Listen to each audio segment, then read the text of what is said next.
دعا ابو حمزہ سمالی کے یہ جملے روح کو ڈھارس دیتے ہیں۔ میرے معبود، تیرے سوا میں نے کسی کو نہیں پایا جو میرا عذر قبول کرے، نہ کوئی ایسا جو مجھے بخش دے اور نہ ہی کوئی جو میری برائیوں کو مٹا دے۔ میں تیرے حضور عاجز اور ذلیل کھڑا ہوں، پس اگر تو مجھے عذاب دے تو میں اسی کا مستحق ہوں، اور اگر تو مجھے معاف کر دے تو تیرا عفو و درگزر قدیم سے مجھ پر سایہ فگن رہا ہے۔ خالق سے لو لگانا۔ اس مقطع کا آغاز بندے کے اس اعتراف سے ہوتا ہے کہ مغفرت اور گناہوں کو مٹانے کی طاقت صرف اور صرف اللہ کے پاس ہے۔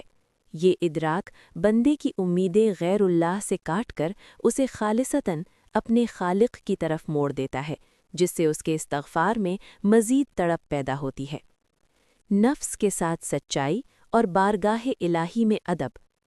بندے کا یہ اعتراف کہ وہ عذاب کا مستحق ہے، خود شناسی کی اعلیٰ ترین مثال اور اللہ کے ساتھ ادب کا بہترین اظہار ہے۔ جو شخص اپنے معاملے کو اللہ کے سپرد کر دے کہ وہ چاہے تو عذاب دے یا معاف کر دے، اللہ اسے بخش دیتا ہے۔ القافی جلد 2 صفحہ 438۔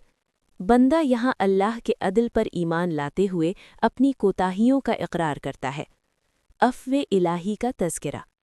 امام زین العابدین علیہ السلام کے ان کلمات میں بندہ اللہ کی نعمتوں کا تذکرہ کر کے اس سے رحم کی التجا کرتا ہے۔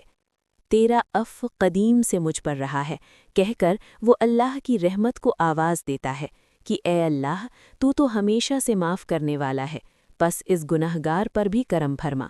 یہ خالق کے ساتھ گفتگو کا انتہا درجے کا کمال اور ادب ہے۔